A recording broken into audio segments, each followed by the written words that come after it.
one day. The thought floated by. I know. I grabbed it. I gnawed on it a little bit. It was kind of tasty, so I thought, well, let's play with it for a while. Okay. Now, one last thing. As you are getting into the new run, and each of the different whatever you talk your weekly deal into. We just call them sections or part 1 through 6. Yeah. I would like, if you're open for it, to have you come back on periodically and maybe give us an update as to what you're picking up, because my feeling, Cliff, is that our time is becoming extremely critical, and I agree. And the more people can hear, the more people can understand, and basically plan their lives. I think it's going to be just a tremendous benefit. I think the universe is supporting you in that, and I would certainly agree, and I think the best time to do that would be like part 3 or part 4 when we're getting into that further out view. Okay, wonderful. So a couple of weeks from now. Man, you're on. And tell everybody if it's still available, where they can sign up for this run. Well, here's the deal on that. We've actually, since the last show, I said that anybody and everybody that signed up on the Half Past Human site for the new run, I would take 100% of that money. Got an email from Barry K, and he says an editorial in today's Financial Times, which is the British newspaper, points out a 2001 report, so it's almost 5 years ago, and this is before 9/11, by FEMA, suggested the 3 worst-case events include a terrorist attack in New York, a hurricane flooding New Orleans, and finally an earthquake in San Francisco. Well, isn't that interesting? Hello, FEMA. Yeah. Isn't that interesting? Yes.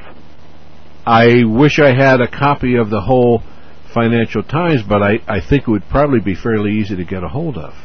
And even so, the report will probably tell you nothing that we're not aware of, and again, it'll probably be exactly spot on.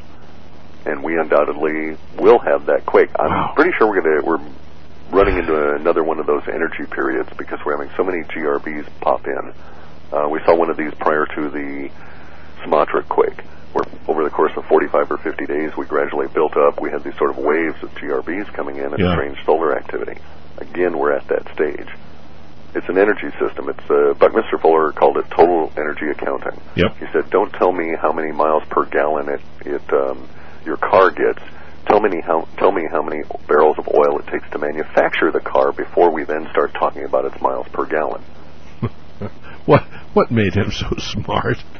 Traumatic life experience and the death of his daughter in a horrific way that cast a level of guilt on him that so affected him that for 85 years later on his deathbed, the only thing he could think of was that hurt he had done to her. Is that right? And he spent 2 years in a super deep funk, evolved several techniques for meditation on his own, and reached a certain point of wisdom or enlightenment. Wow, isn't that amazing? Anyway, his total energy accounting can be applied to the planet, which he did. And he also came up with the most efficient way of having a national or a global electrical grid in such a way that it would be redundant and no one would ever have to have blackouts. But we'll never go that route. It makes too much sense. It would also eliminate all the poverty, really, in Africa by providing them with everything that they need in the form of very cheap electricity.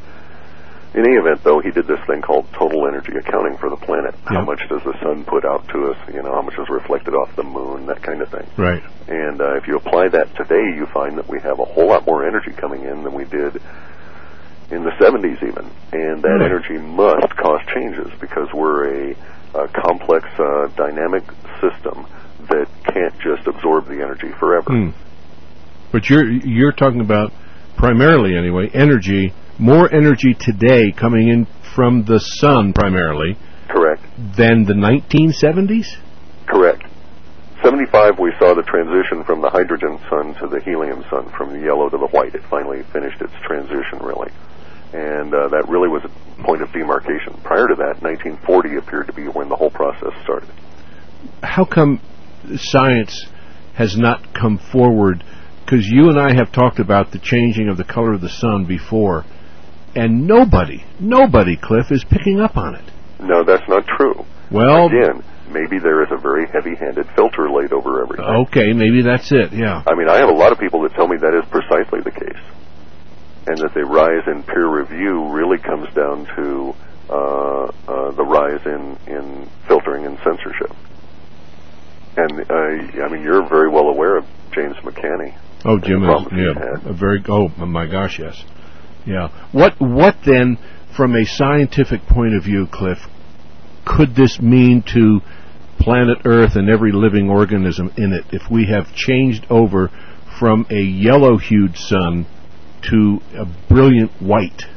Much more energetic, much more of what we call the actinic or burning rays. So on a mundane level, there's going to be more skin cancer and sun damage for the eyes and so on. The good part of it is probably that none of us will live long enough to develop much of that. Because again, we're facing that 2012 deadline. And maybe that's the full changeover from yellow to white, or whatever follows white. Correct. Ooh. Might even go blue. Ooh. And of course, there's all of the indigenous population mythos from Australia through Indonesia, through Malaysia, all the way over to the Amerindians, American indigenous peoples that have the Blue Sun event as marking the actual transition.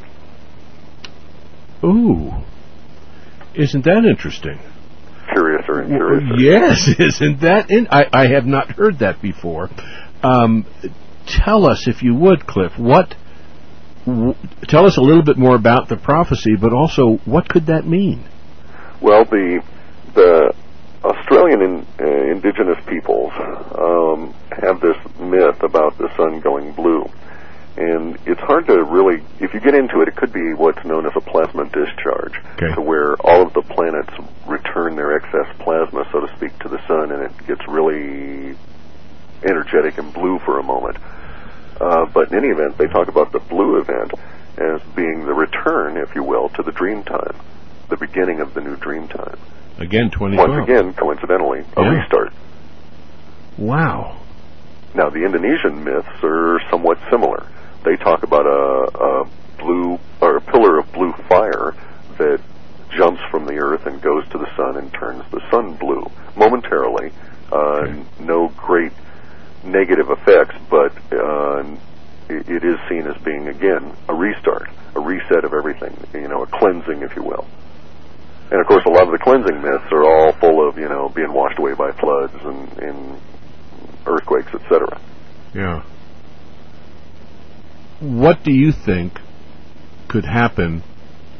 Because it wouldn't be a totally dark blue, because the subtle change between yellow and white is so subtle that the average person has no idea what you're talking about. So could it be more like a blue hue coming out and a blue aura ring around it that was bluish, something along those lines? Yeah.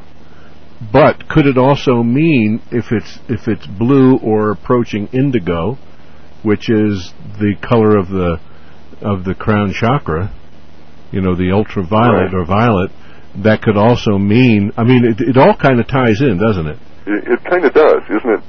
It's very interesting how humans would pass knowledge along, because you do have all these interrelated elements.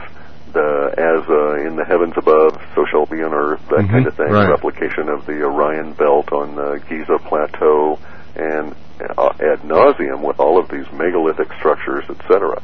And then you have on the Sanskrit and the Taoist side, and in China, you have these sorts of things where you have these, let's just call them coincidences, perhaps meaningful, between, as you say, the colors assigned to the chakras and the various states of the sun, for instance. Damn. And then, of course, all the ascension myths. Jeez, yeah, right. What and how might that be involved in it? Well, if we get over to I'm not sure about the American Indians and where they get their influence from. Yeah. The Mayans, though, are essentially, I don't want to be denigrating, but they weren't originators of their clock or their time myths. They took them from a much older group of people. A group of people that were so old that in what's currently Mexico, you would find giant sculptures of every race that we have on the planet, and a couple we don't.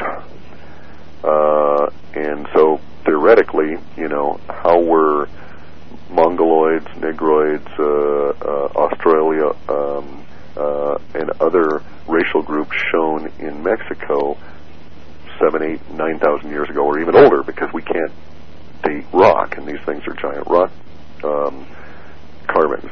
But we do know that this group of people's influence on the Mayan mythos was almost total, in the sense that they adopted it pretty much wholesale, didn't really make too much changes to the clocks and the calendar and so on, and added a few little of their own little wrinkles to things, but kept the myth as it usually was.